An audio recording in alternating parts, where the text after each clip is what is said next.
next, I'd like to focus our attention on the next film, the second film in this great trilogy, the Gregg Araki's Team Apocalypse trilogy from producer Andrew Sperling and Gregg Araki.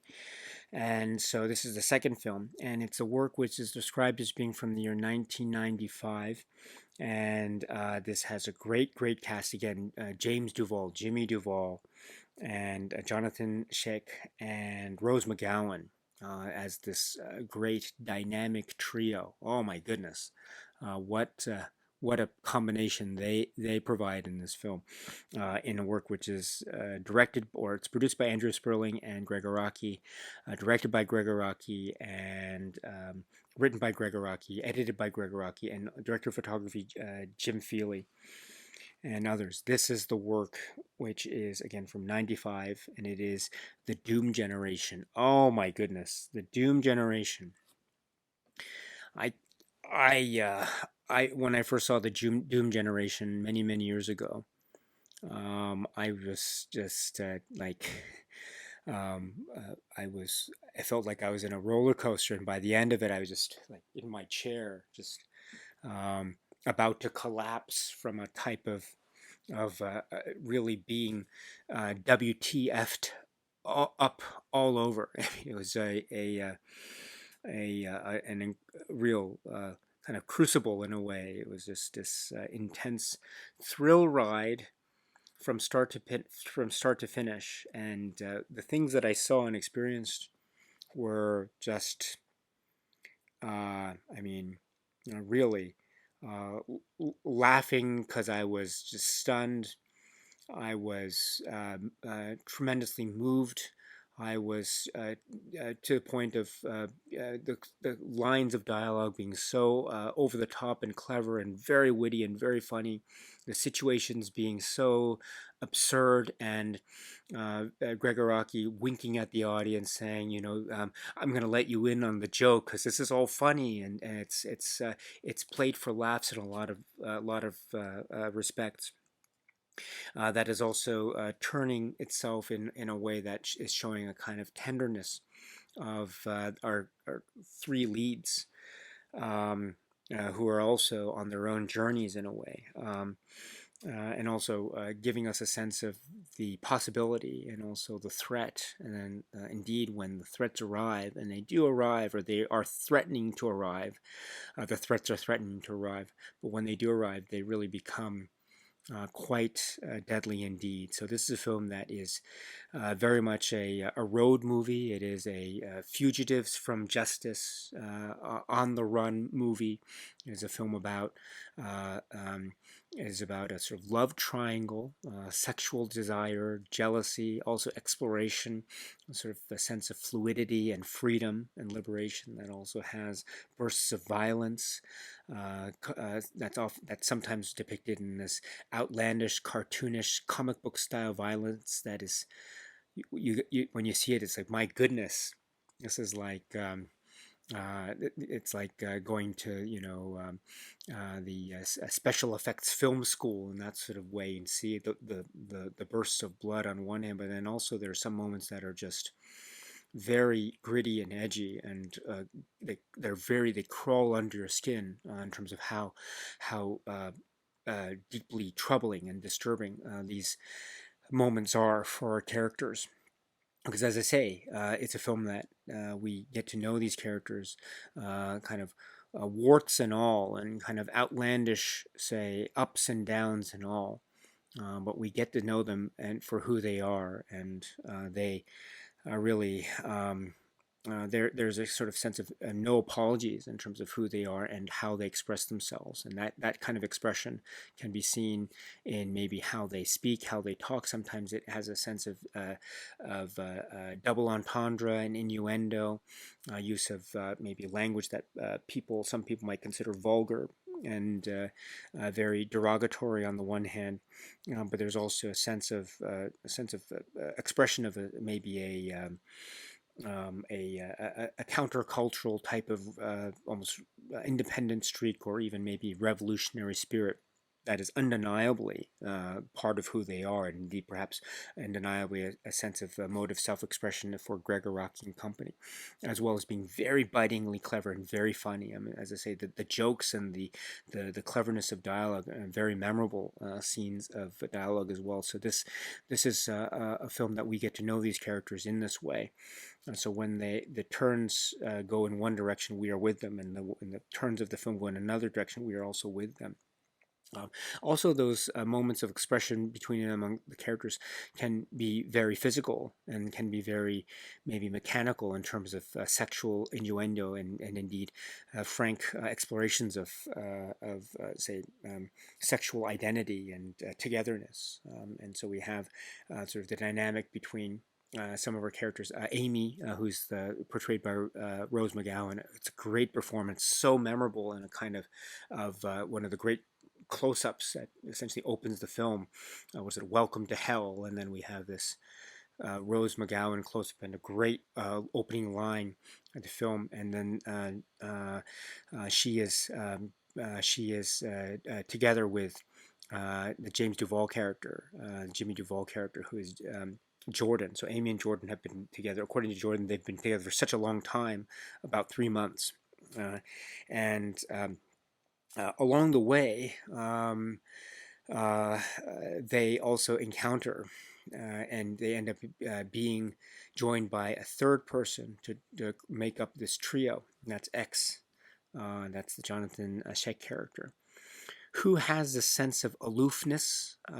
He seems to be maybe putting the pair down, but also there's a sense of maybe the possibility of his own kind of intimate sexual connection with not just Amy, but perhaps with Jordan, and perhaps the two of them as well. And so this person who's aloof might be providing the opportunity for the three of them to not just become a kind of unit, but also share in a kind of experience. Not just in terms of sexual jealousy, but that might also be there, not just in terms of a kind of love triangle, but that also might be there, but also in a kind of a real bold sense of exploration of fluidity and exploration of physicality and bodies, as well as a kind of unity. That is parallel to the story about fugitives from justice, because we see them somewhat early on in the film involved in some pretty violent situations. There is a scene very, very early on that essentially jumpstarts the plot of the film, of them needing to be on the run, fleeing as fugitives because of some pretty violent scenes, almost outlandishly comic book violent scenes that happen in a convenience store. It's really over the top. This is very, very over the top. And there's a great appearance by Margaret Cho. And so that leads the trio to have to go from situation to situation. May go from maybe a motel room here, and maybe the driving the car to this direction, going to this nightclub here, stopping along the way for a burger at a drive-through there, and then maybe slowly but surely exploring sort of the terrain of Americana. It takes them deep and deep into this type of territory, where they get to learn more about themselves and perhaps find a sense of longing and belonging and togetherness, only to have a threat or bursts of threats perhaps creeping around the corner at any minute, thus turning what has the possibilities of being a very almost almost nurturing environment. I mean, despite the fact that they're on the run for apparently this kind of bursts of violence, although there's this interesting twist of fate that occurs with respect to that plot point. Which I won't get into now, but the point is that they have come together under these very sort of auspicious circumstances, and they might seem to find a sense of maybe potential belonging and togetherness, but also there is the threat looming of things that might be getting in their way. And this also is the entry point for Gregg Araki and Andrea Sperling and come to enter into the mix of these aspects of, again, the frightening aspect of hate and homophobia and also sexual violence, and also very derogatory language and behavior that might be very threatening, that is very threatening, and that has the potential of being directly targeted towards our three main characters, our three protagonists. And so while there is this biting edge, satirical, over the top, funny impulse to the film, and there's so much of that, there's also the looming threat. And when the film makes those turns, it really makes those turns. And so it is a very powerful, very volatile, and quite an overwhelming experience indeed. So that's what I meant when I said when I first saw this film, I felt like I was just about to collapse in my chair, just being just totally. My mind was totally. It didn't just. I mean, it exploded, but also it felt like I was. It was like burnt to a crisp. And so that's what I think. And that's a sign, I think, of a really great film. It just it just burnt my mind to a crisp. And so, and I think that's totally done on purpose on the part of Gregg Araki and company. Uh, what I love too is, among other things, just the level upon level of absurdity, and just twists of violence, and kind of these situations that seem just totally out of nowhere and bonkers, and just very innately funny, and just ringing with a sense of life and feeling. Also, just seeing our characters, like the Rose McGowan character, or the Jimmy Duvall character, the John Sick character, just trying to react as best as they can. This sense of being mistaken for someone else, mistaken identities, or again, running from the law, or just expressions of sort of the trio, the triumvirate. And one person is attracted to someone else, who's attracted to someone else, so it's that kind of cycle of attraction as well, while also just driving, and then suddenly some surprise happens that just totally upends the narrative, and causes it tumbling in one way. But I really get a feel of this because of the way in which we feel for the characters. I mean, they are very much individualized, and they're very much in their own ways free spirits, but they're also very unique and distinct and different, which I really appreciate very much so. I mean, there's as I say, this sense of almost nihilistic detachment on the part of the X character, and then there's also the sense of this keen-eyed yet almost no holds barred type of cynicism on the part of. On the part of the Amy character, and then there's a sense of almost um, a willing sense of innocent, sweet naivete on the part of the James Duvall character. That's for making a really great combination of characters indeed, and we really feel for them, and we go along with their angst, and we will go along with the adventures and misadventures that are part of this. Essentially, it's this a love triangle road movie with a lot of twists, and it's a comic book road movie that's about love, and sex, and self-expression, as well as the dangers and the threats that also loom beyond the horizon for our three heroes. So, and done in the great Gregg Araki fashion. So, in that way, there's a lot of attention drawn to the feeling of this, as well as just being over the top and wonderfully absurd. I mean, it just tumbles forth like this, um, just this like a boulder down a hill that's just unstoppable, and just goes faster and faster and faster as you go towards the climax. And some very memorable scenes. I mean, there's some great scenes involving. And Rose McGowan is brilliant. James Duvall is brilliant. John Schick is really brilliant. And there's just some scenes that you just look, and things happen. You just, oh my goodness! It just it makes you cringe. It's just great. It just makes you wince or something. It's great, and there's some laugh out loud funny scenes. I mean, there's a great appearance of the great Parker Posey, for instance, in a wonderfully outlandish role here. That is also very significant, very important. And there are those great lines of dialogue that are very abrupt and to the point. In particular, Rose McGowan, I think, delivers those so well, so great.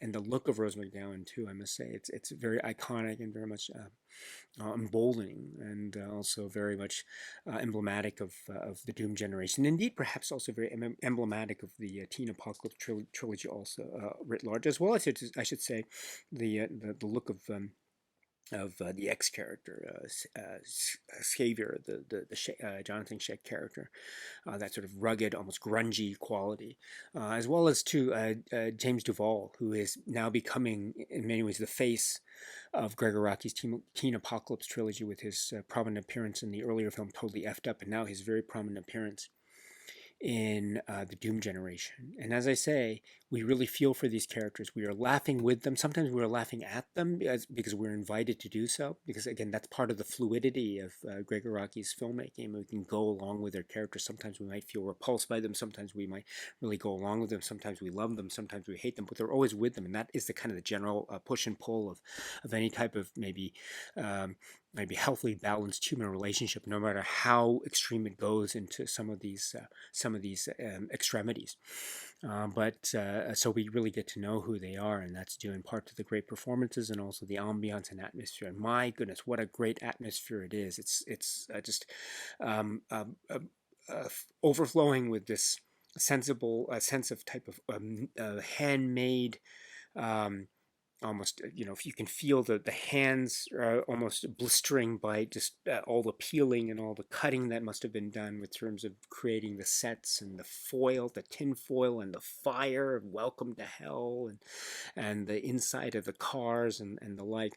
Very inventive, very clever, as well as the use of lighting, in particular strobe lighting, the sort of pulsating light, which goes back and forth and back and forth, and sometimes in really intense scenes, back and forth. And it's done also very cleverly and very artfully and very tastefully to almost use darkness and shadow to hide the most explicit scenes of intense, say, violence.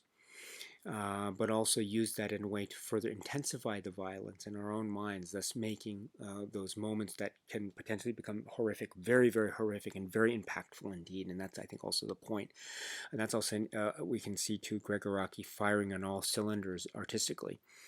Again, he is not afraid to try to shake up the whole structure of his cinema storytelling. You've already seen that expressed so well in the earlier film, Totally Effed Up, and now we're seeing that done again so well in the Doom generation. So, I mean, this is, I mean, it's the look of it is, it's filled with bold colors, and it has that handmade quality. You throw into that mix the Gregg Araki style of sort of not giving two F's what people think, as long as it's really from his heart as to what he wants to say, which itself is so commanding of respect.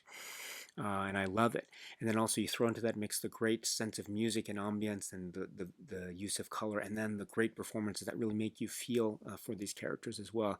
After everything they go through and all the ups and downs of, say, the quirks of individual character, really feel for them. Because of how they slowly begin to become this three-person unit with their various sort of pulsating points, only again to sort of be reminded of exactly what kinds of threats await them as they proceed towards their conclusions. But that is something to be experienced when one watches the Doom generation. As I say, I have always admired this film. It has always left me breathless. It has always left me exhausted, feeling so exhausted after watching it. And that is no exception when I watched the Criterion disc here for this release, this set.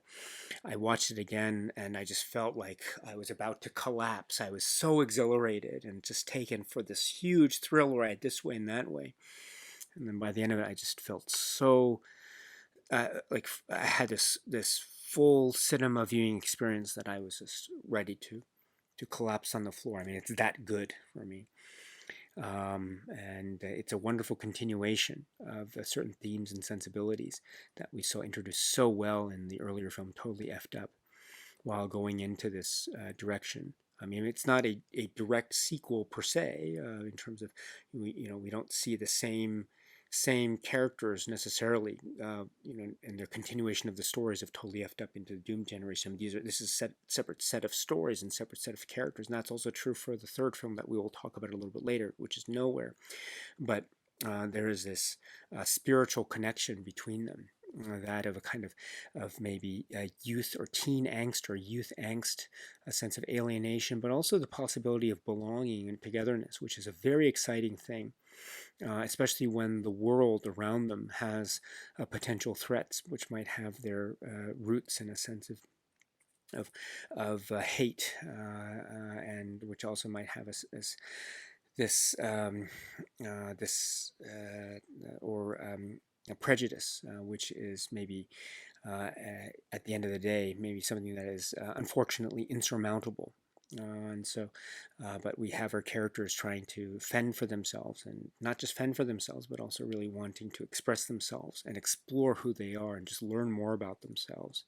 And just sometimes we see them F up, sometimes you see them fall flat on their face, sometimes, or fall flat into the side of the bathtub, to borrow a particular moment from this film. But, or we might see them engage in activities that are maybe at first blush somewhat repulsive, or at first blush somewhat perplexing, but it's all serving a purpose or a multitude of purposes in the hands of Gregg Araki.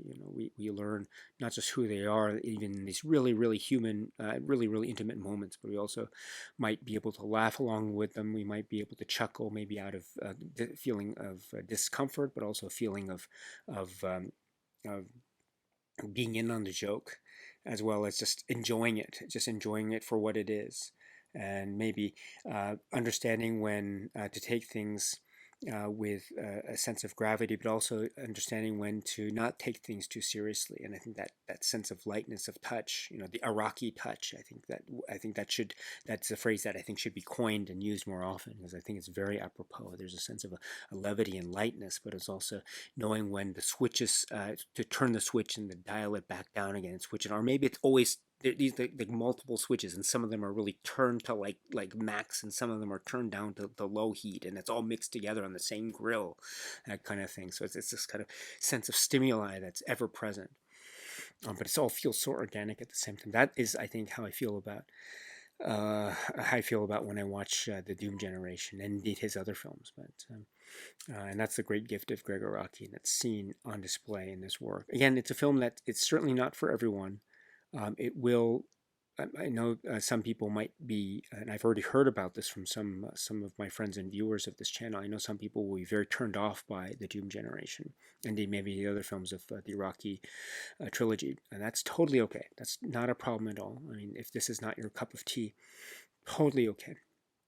But as I say, for me, I'm so happy to have been able to have seen this, when I first did many years ago, and I'm still so grateful to be able to say that I can still continue to see it thanks to this great Criterion release, and now the 4K restoration as well, which is so beautiful, and I'll talk a little bit about that later. But for now, this has been the film, which is the Doom generation.